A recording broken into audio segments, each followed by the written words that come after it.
Hello, everyone. It's me. I am here to talk to you about all things immigration, but with a little bounce in my step because I have some really exciting news to share with all of you. Let me close this again.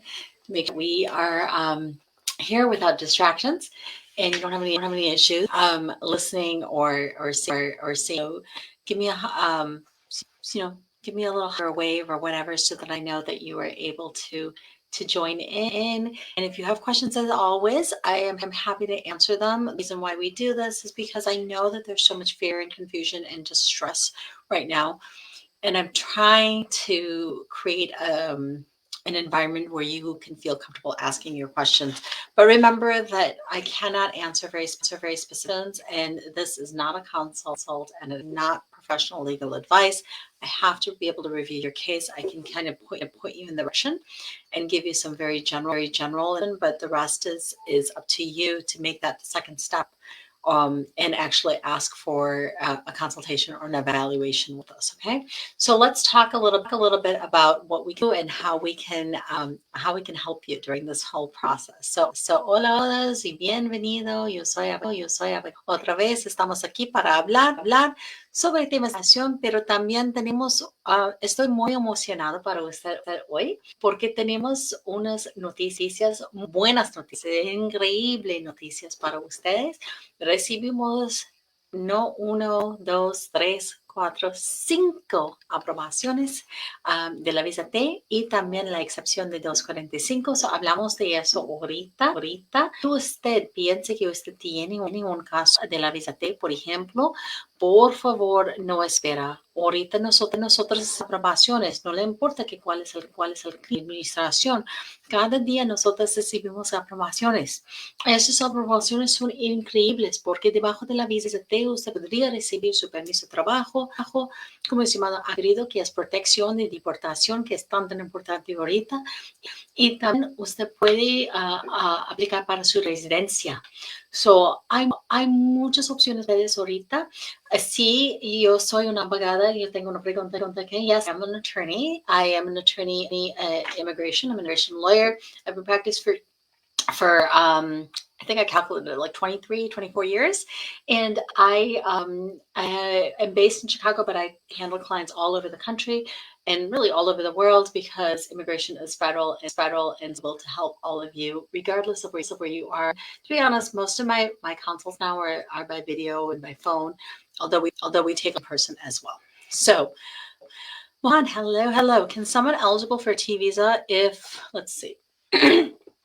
Is someone eligible for a T visa if the employer doesn't give them the Social Security benefits in the W-2? Please let me know. Honestly, Mohammed, that's not a straight black and white question. The reason why is I need to get a little bit more information. Generally speaking, when somebody asks me a question like that about benefits and things like that, there's usually a lot more things on, and we can actually find out those things in an evaluation if you would like completely, or in a consult with me, because a lot of times this is kind of like indicative of a toxic environment or other problems that you might have in that job. So if you think that that's the case, then give our office a call and we can talk about it. All right, and I got a bona fide. Oscar is saying that I got a bona fide determination visa T. Excellent, congratulations! I'm so excited for you. Make sure that you keep that with you at all times. So if you, hopefully not, but if you do encounter it, so that you have proof of that. Inet, ¿cómo estás? Soy dominicana, tengo parol 12. Me casé con ciudadano, esperamos un bebé que recomienda. Mi recomendación es hablamos con nosotros. Sí, mi número es 630-506-48. El razón es porque este parol yo necesito más información, historia, y también para revisar que si primero que usted cómo se podría calificar por este, y también con su ciudadana, con su esposa, por ejemplo.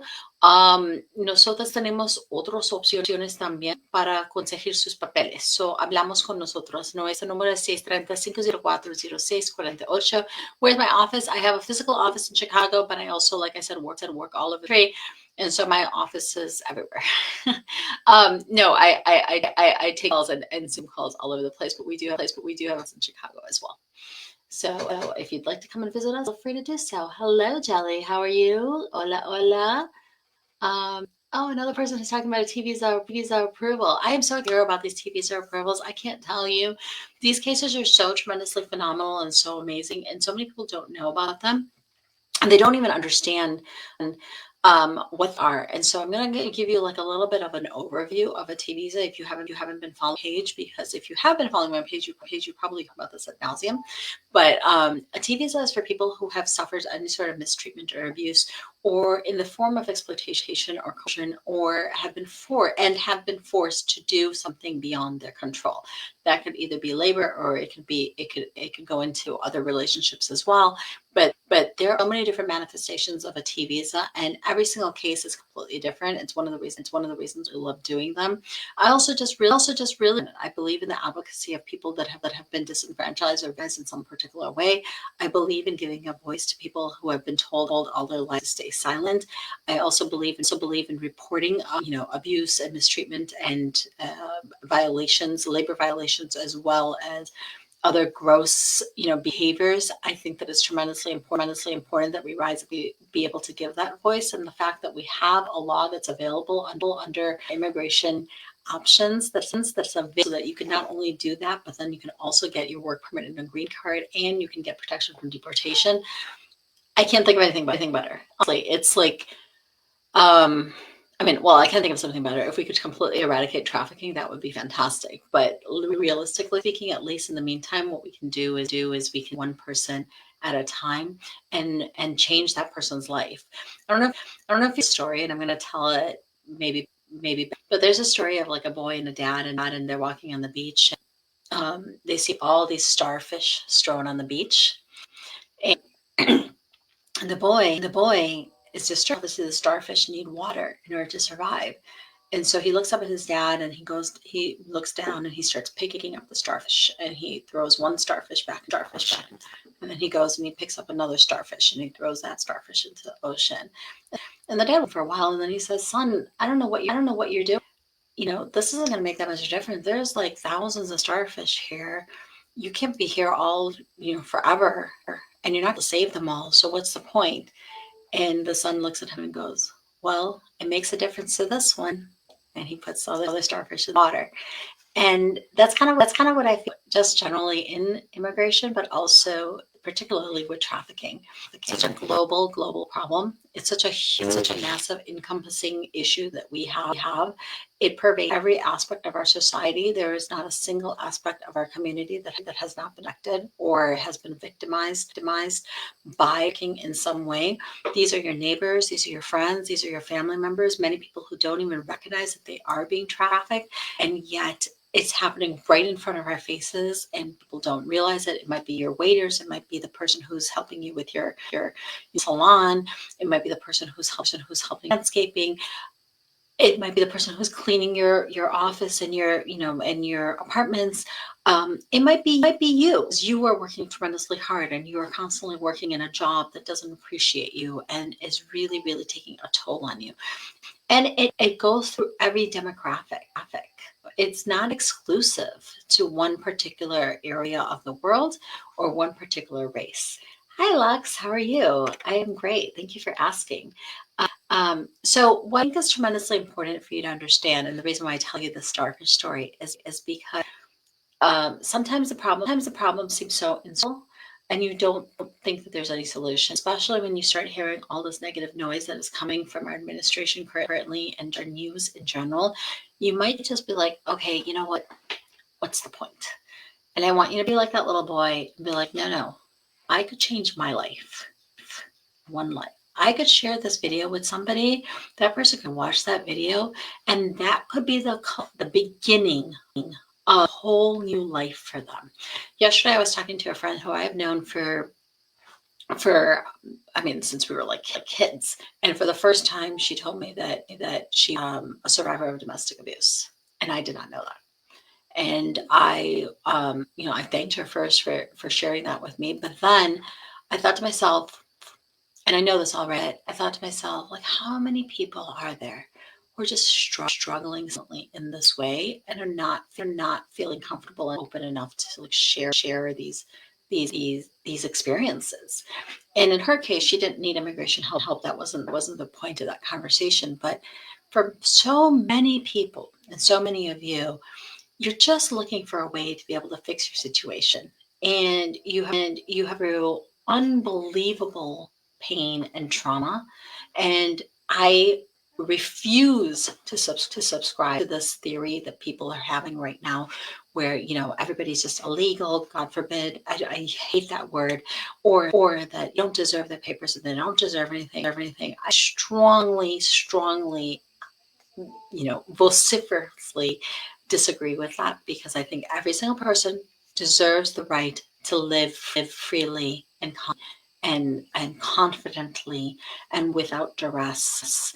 If you feel that when you're talking to these videos, if you feel like that could be me, or I know someone who this describes, I want you to take that step to share the video, but then also to give us a call. Call us so that we can help you. I know that we're an immigration law firm and I'm an immigration lawyer, and maybe you're a little bit confused about how that can help, but it can help like this. Yesterday I called to 5 clients to tell them they were approved. They got their work permits, and they got at the very best time defection, which is protection from deportation. So I'm going to take a couple of questions here. And if you guys have other questions, of course, feel free to ask me. So Lux is asking, can an overstay apply for an employment-based visa overstayed for over 10 years? Switching over to visa is a little bit more complex than just that.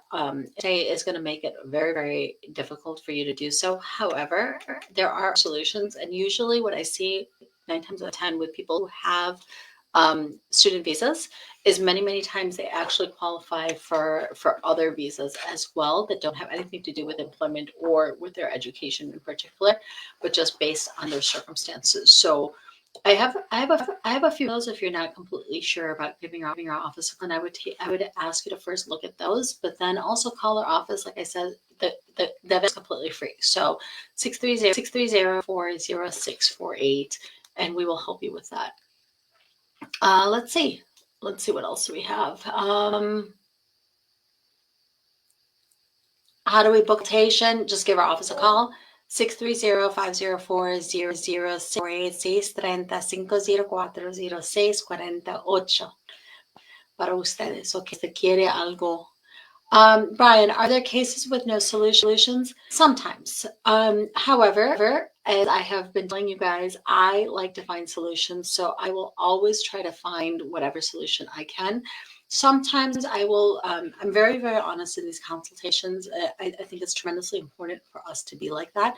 We have to be able to tell you up front what's happening, and what to expect. I want people to have false hope for anything. So I make sure that I go through all nations of everything. However, I will 9 times out of 10, we can find a solution for you. If nothing else, there can be, for example, guardianship papers that you can make right now. There are powers of attorney that you can do if you're documented and you're not sure if you should even apply for immigration, or you're kind of been told that you shouldn't for immigration. Absolutely. Please draft those powers of attorney and guardianship for your minor children, and also that somebody can take care of them in case you were ever to get detained or deported. I cannot stress this enough. I don't know why more people don't. It's such a tremendous thing. It's so easy to do. And people seem to be really, really hesitant about that. So you'll hear me talking about that quite a bit, because I really do think that that's something that a tangible benefit and a tangible way for you to fix your situation and to protect yourselves and your family. Maria, ¿cómo está? Hola a todas. Hola Patty, ¿cómo está? Muchísimas gracias. Por si usted quiere algo, yo sé que la mayoría de esta conversación está en inglés, pero nosotros podemos ayudarle en cualquier manera. Si usted piensa que usted tiene un caso de la visa T, por ejemplo, por favor, llámanos a 630-540-0408, pero recuerde que yo puedo trabajar en todos los casos de visa T, de visa U, de 245, de miembros de su familia directamente, de petición de matrimonio, de finanza, algo cosa que usted necesita, yo podría ayudarle. Tenemos una bufeta comprensivo y es muy, muy importante para mí que usted está, todas las personas que están aquí protegido de inmigración y de ICE específicos. Y si usted necesita alguna información, por favor, llámenos. Ok, 630-504-0648. And with that, I'm going to end it. And I know that there's a few more questions. I will try to get to them tonight, or if not, then tomorrow. And tomorrow, join me tomorrow at 12 o'clock. And we also have a session at night that comes on at 9 p.m. All right, bye.